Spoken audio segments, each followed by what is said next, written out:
The wind howled across the Norfolk coast, a relentless, salt-laden gale that whipped the rain against the blacked-out windows of the Y station. Inside, the air was thick with the scent of damp wool, stale tea, and the hot, oily aroma of vacuum tubes. This was Ralph Croughton, one of Britain's many ears, a listening post dedicated to sifting the chaotic ether of the European airwaves for the whispers of the enemy. It was November 17, 1944. The war had turned, the Allies were pushing into the Low Countries, but the German war machine, though bloodied, was still a deadly, snarling beast. Operator Third Class Eleanor Shaw, her headphones clamped tight over her regulation-cut auburn hair, was fighting a wave of exhaustion. For 8 hours, she had been swimming through a sea of static, Morse chatter, and the occasional, frantic burst of encrypted German traffic. Her fingers, numb with cold, made tiny, precise adjustments to the dials of her R109 receiver, hunting for a clean signal in the cacophony. The room hummed with the low murmur of other operators and the constant papery rustle of intercepted messages being logged and passed to the cipher room next door.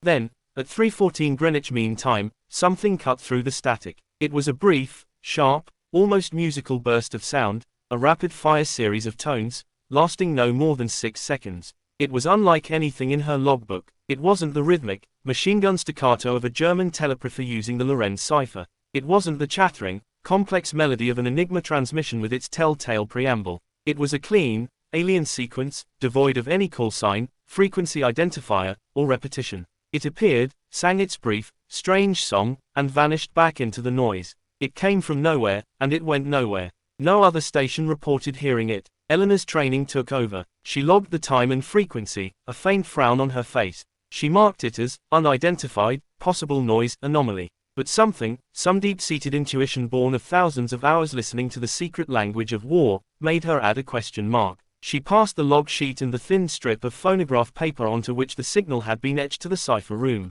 The night watch officer in the cipher room was Lieutenant Arthur Pendleton, a man who had been a professor of classical languages at Cambridge before the war had turned him into a hunter of cryptographic patterns. He was a meticulous, weary man, his eyes magnified behind thick spectacles. He took the strip from Eleanor. "Another ghost, sure?" he asked, his voice soft. "It didn't sound like a ghost, sir," she replied. "It sounded deliberate." Pendleton held the paper up to the green-shaded light on his desk. The wavy line, a visual representation of the sound, was unnervingly clean. It showed a sequence of discrete tones, each with a precise duration and frequency. He fed it into the bank of automated analyzers, clanking, mechanical beasts that checked for known encryption rhythms, key patterns, and linguistic structures. One by one, they spat out the verdicts. Not Enigma, not Lorenz, not SZ42, not JN25. The machines found no repetition, no cyclical pattern that suggested a rotor-based cipher. It was a cryptographic orphan. Intrigued,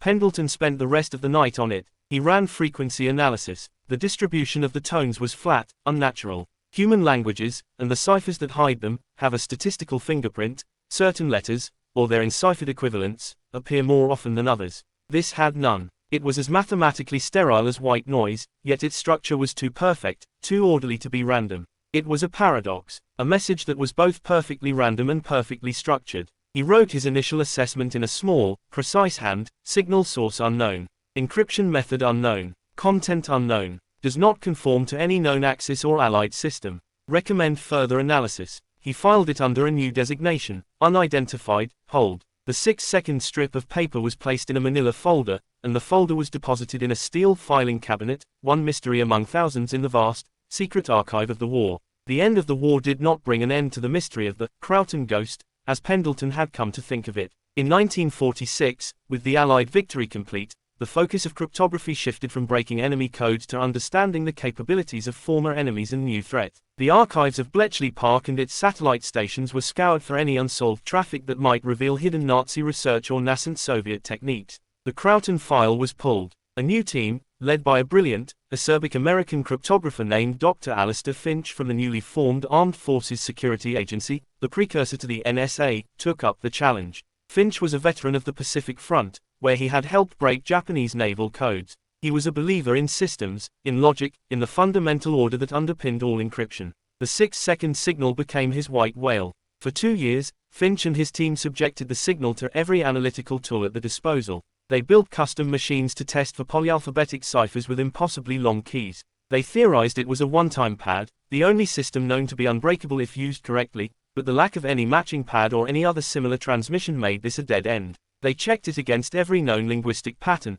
from English and German to Russian and Japanese, even running it against ancient languages and mathematical constants. They looked for steganography, a hidden message within the tones themselves. Nothing. One of Finch's junior analysts, a young woman named Rebecca who had a knack for pattern recognition, spent 6 months looking for Fibonacci sequences, prime number progressions, or any other mathematical signature in the timing and frequency of the tones. She found intriguing near misses, but nothing conclusive. The signal teased them with the ghost of a pattern, only to dissolve into entropy upon closer inspection. Finch grew obsessed. He had nightmares about the 6-second sequence, hearing it as a siren's song in his sleep. He pinned the wavy paper strip to his wall, staring at it for hours. In a moment of frustration, he even considered the then ludicrous idea that it was not a message at all, but some form of automated telemetry, though from what, he couldn't fathom. The final blow came in the spring of 1948. A senior administrator, reviewing the project's drain on resources with no tangible result, ordered it shut down. Finch was called into a carpeted office and told, in no uncertain terms, that the war was over,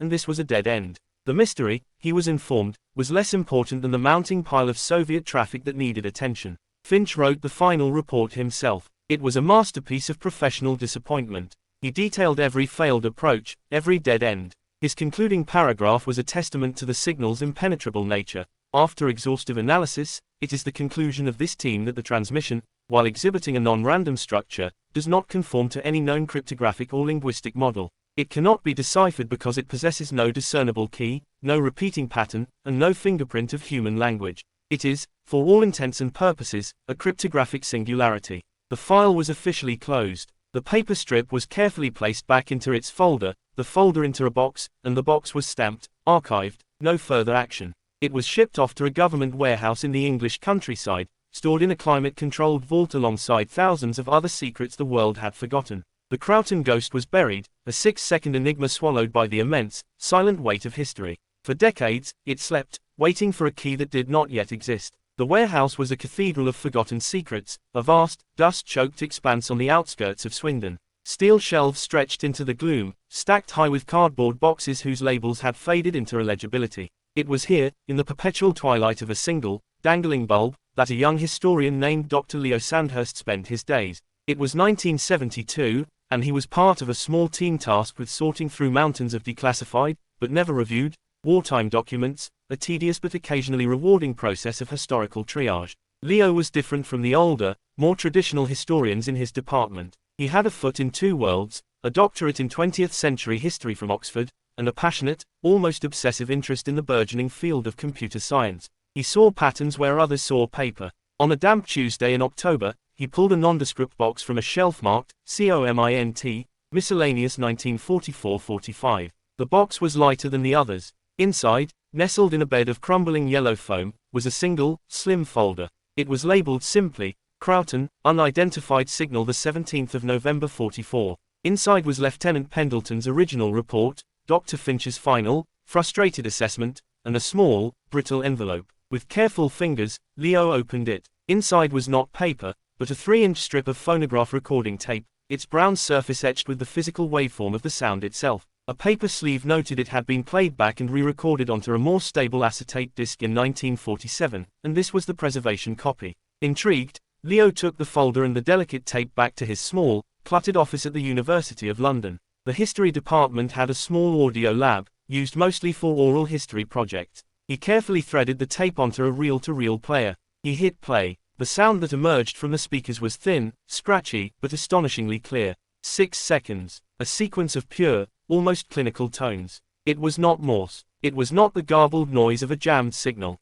It was precise. He played it again, and again. 5 times in a row, he listened, his head cocked. The cryptographers of the 1940s had been listening for language, for the rhythm of words or the clatter of cipher machines. But Leo, with his mind steeped in the binary logic of early mainframes, heard something else. He heard a clock. Beneath the primary tones was a subtle, hyper-regular pulse, a metronomic ticking that was far too fast and consistent to be a product of 1940s radio technology or a human operator. It was a rhythm no one in the 1940s could have noticed, because they had no frame of reference for it. It was the rhythm of a digital heartbeat. This wasn't a message. It was a data stream. But data from 1944. The concept was ludicrous. Digital computing was in its absolute infancy. The Colossus at Bletchley was a secret, monstrous collection of vacuum tubes and paper tape, and it wasn't broadcasting anything. This signal was clean, efficient, and compact. The idea was impossible, and that alone made his historian's pulse quicken. He wrote a proposal to his department head,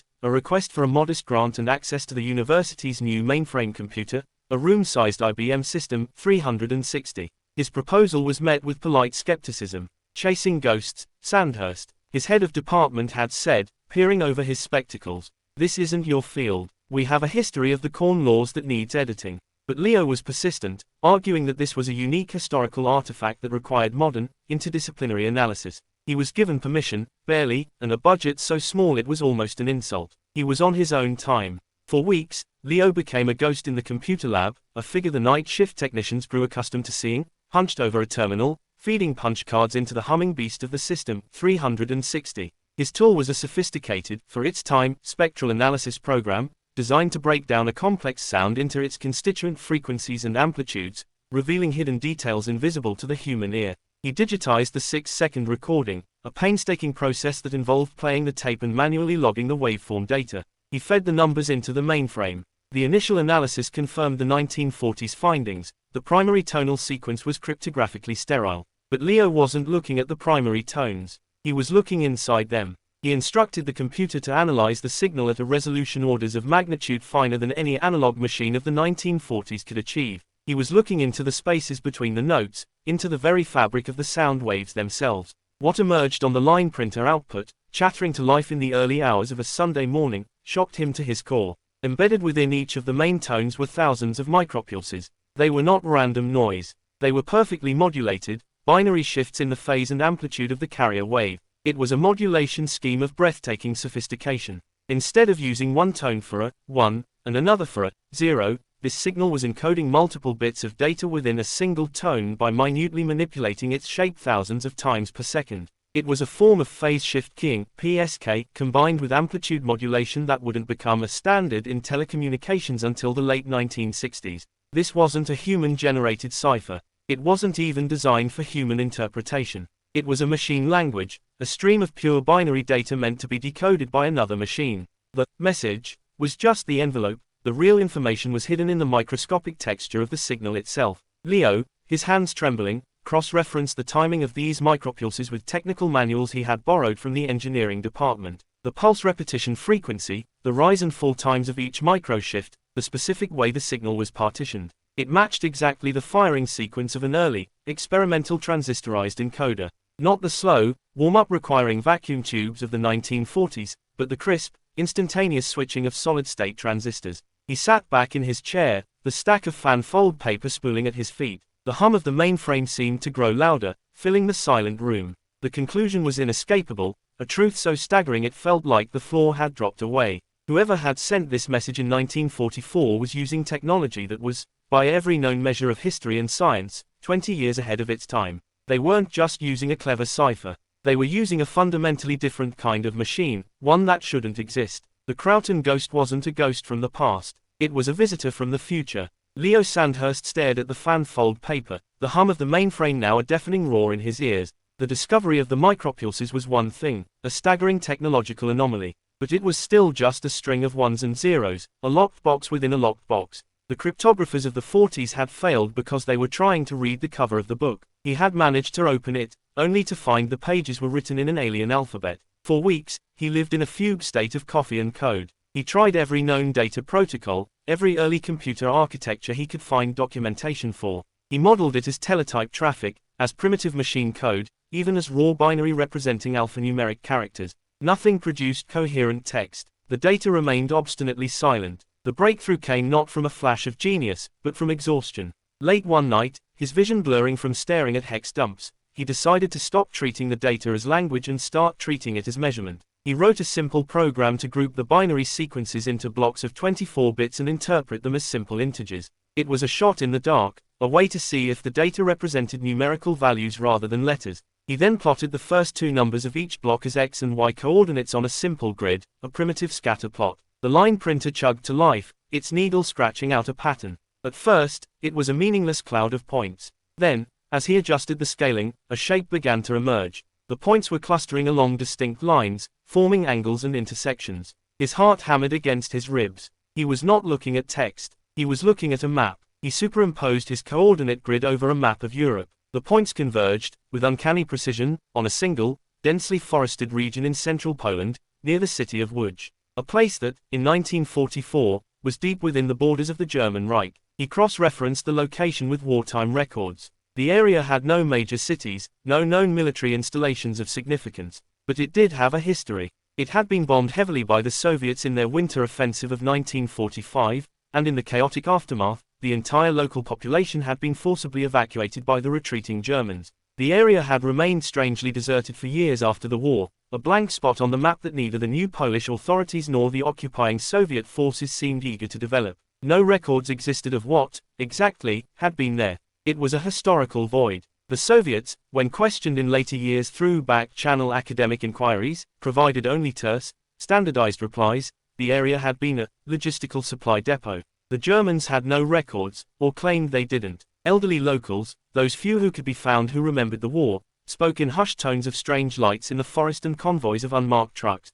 They avoided the place, citing old superstitions and a lingering, nameless fear. Something had been buried there, physically and metaphorically. And the 6-second message, a ghost from the ether, was pointing directly at it. The discovery of the coordinates made Leo Sandhurst a pariah in some circles and a celebrity in others. The official historical community largely dismissed his work as speculative fiction, a wild conspiracy theory built on coincidental data patterns. But it attracted the attention of a different, shadowy audience. Men from the Ministry of Defense began to visit his office, asking quiet, pointed questions. His access to the original tape and his research notes was temporarily secured for national security review. He was, in effect, sidelined. But the seed had been planted. The mystery of the Krauton ghost, now tied to a specific location in Poland, refused to die. It became a low-grade obsession for a small group of cryptographers, Cold War historians, and intelligence analysts on both sides of the Iron Curtain. The file was periodically reopened, new techniques applied, but the core of the message,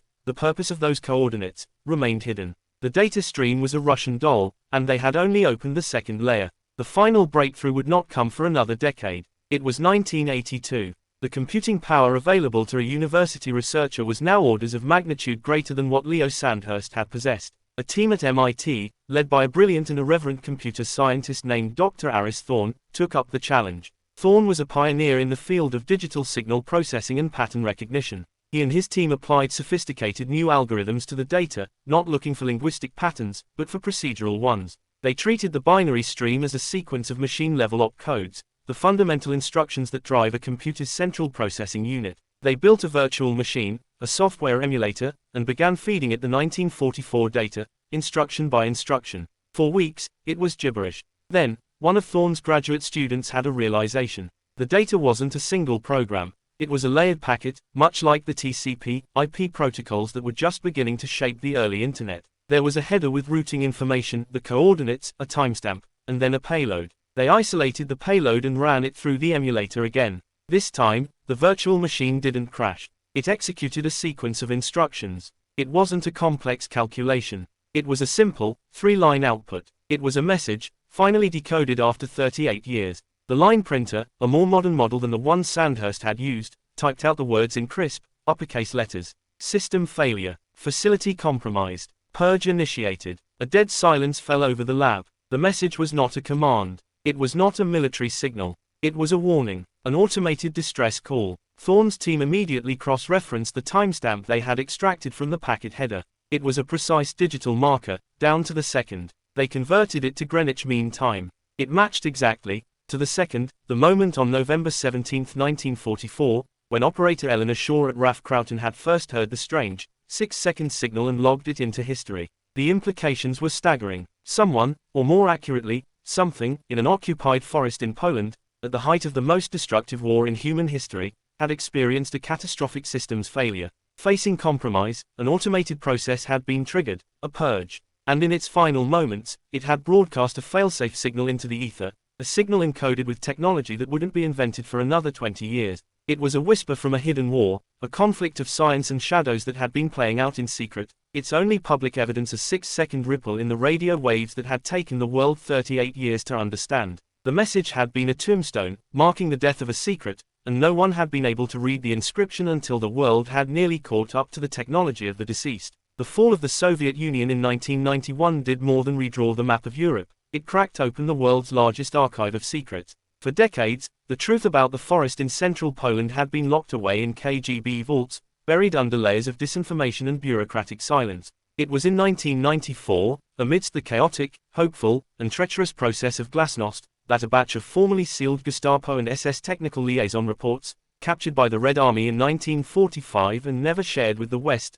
finally saw the light of day. Among them was the missing piece of the puzzle, a file stamped Geheime Reichssicht, secret Reich matter. The complex near which had a bland, bureaucratic cover name, Forschungsanstalt für Hohenflug, the Research Institute for High-Altitude Flight. To Allied intelligence, it had been just one of hundreds of minor German aeronautics labs, a low-priority target. The file revealed the truth. The high-altitude research was not about the atmosphere, but about the theoretical heights of computation. It was the brainchild of a reclusive, brilliant, and half-mad physicist named Professor Emil Vogt. Vogt was not a typical Nazi. He was an academic opportunist who had sold his genius to the SS in exchange for unlimited funding and a blank check for esoteric research. His obsession was not rockets or jets, but the nature of information itself. While Alan Turing at Bletchley was building a digital computer to break ciphers, Vogt was pursuing a more radical, hybrid path. He had become fascinated by the work of visionaries like Konrad Zuse, but believed purely mechanical or vacuum tube-based systems were a dead end. He was experimenting with crystalline substrates and electrochemical switches, trying to create a machine that could think in both the continuous flow of analog and the discrete logic of digital, or analog-digital hybrid. The facility, codenamed Kryptos, was his kingdom. The aeronautics cover was perfect. It explained the need for clean power and the strange, parabolic antennas spotted by the rare, curious local. Deep underground, shielded from bombing raids and prying eyes, Vogt and his team of coerced engineers and mathematicians were building a machine they called the Denkmaschine, the thinking engine. It was a monstrous, Rube Goldberg-like assembly of whirring analog differential analyzers, banks of custom-built, cold cathode tubes that functioned as primitive, volatile memory, and Vogt's own secret pride, a module using selenium-based solid-state components that acted as switches, a crude, terrifying foreshadowing of the transistor. The Allies never found it. It was too well hidden, too low on the target list. The Germans never got to evacuate it. As the Soviet juggernaut closed in during the bitter winter of 1945, the SS received orders to liquidate the facility to prevent its capture. But they arrived too late. The local commander, a fanatical Obergruppenführer, found the place in chaos. Vogt was dead, an apparent suicide, though the file noted the peculiar, chemical burn marks on his hands. His key assistants had vanished, and the Denkmaschine was active. According to a captured SS radio log, the troops sent in to plant explosives reported, the machine is speaking to itself, and lights flashing in sequences not commanded. They fled, spooked, and called in an artillery strike from a retreating Wehrmacht battalion. The shells rained down, collapsing the surface structures, but the core of the facility, built deep into the earth, held. When the Soviet advance units arrived a week later, they found a smoldering ruin, a handful of terrified technicians, and a central chamber containing a warm, silent, and profoundly alien piece of machinery. Their own scientists, from the NKVD's technical directorate, were baffled. They stripped what they could, loaded it onto trains, and then, following standard procedure for technological prizes they couldn't understand, they bulldozed the remains to hide the evidence of their looting. But the machine had one last function. The Soviet reports, dismissive of the German fantasy, noted a final, powerful radio burst was detected from the site just minutes before the German artillery strike commenced. They assumed it was a desperate plea for help. They were wrong. The Denkmaschine, in its final moments, had executed its core programming. Faced with a cascading systems failure, the death of its creator, the assault on its physical housing, the imminent breach of its security, it had initiated a purge protocol. It began to overwrite its own memory cores with random data, a digital suicide. And as part of that final, automated ritual, it broadcast its obituary. It was not a cry for help. It was a statement of fact. A single, perfect, 6-second data packet containing its location and its final status, system failure, facility compromised, purge initiated. It was the machine's own cold, logical epitaph, sent out into the night on a carrier wave, a ghost reporting its own death. The decoded message and the uncovered files answered the what, the where, and the when. But they only deepened the profound, chilling mystery of the who and the how. The biggest questions were now philosophical, and they remain unanswered to this day. Who, truly, built the Denkmaschine? Was it Emil Vogt, a man decades ahead of his time, a genius who stumbled upon the principles of solid-state electronics and packet-based data transmission in the midst of a world tearing itself apart? Or was he merely the assembler, working from theoretical principles or fragmentary designs provided by others, perhaps even from sources outside the mainstream of Western science? The file noted his unconventional inspirations and his theories on crystalline intelligence, but provided no blueprints, no schematics. How advanced was it, really? The fact that it could generate a phase-modulated, micropules-encoded data stream suggests a level of sophistication that goes far beyond a simple computational device. It possessed a form of machine consciousness, or at least a sophisticated autonomous function, that allowed it to diagnose its own demise and report it. Was it on the verge of something more? Was the thinking engine more than just a name? And the most haunting question of all, did anyone, even Vogt himself, truly understand what they were creating? The reports describe a machine that the technicians feared, that seemed to operate with a will of its own in its final hours. Was it a tool, or had they, in the desperate quest for an advantage, birthed something they could not control? The Purge Protocol suggests a design with a deep, inherent understanding of security and self-preservation, concepts that belong more to the realm of biology than to 1940s engineering. No documents survive that can answer these questions. Vogt's personal notes were destroyed or lost in the Soviet looting. The blueprints, if they ever existed as a coherent whole, are gone. The machine itself was likely cannibalized in a Soviet lab, its strange components tested, found to be inexplicable, and eventually discarded. All that remains is a single, 6-second transmission. A sliver of sound etched onto a piece of brittle tape. A message from a device that, by all the known laws of technological progress, should not have existed in 1944. It was a warning broadcast into the static of a world at war, a whisper of a future that arrived too early, a signal that was, for 50 years, a secret buried in noise, its truth waiting for the world to finally catch up enough to hear its impossible story. It stands as a permanent question mark at the edge of history, a testament to the terrifying, lonely genius that can flourish in the dark, and the echoes it can leave behind.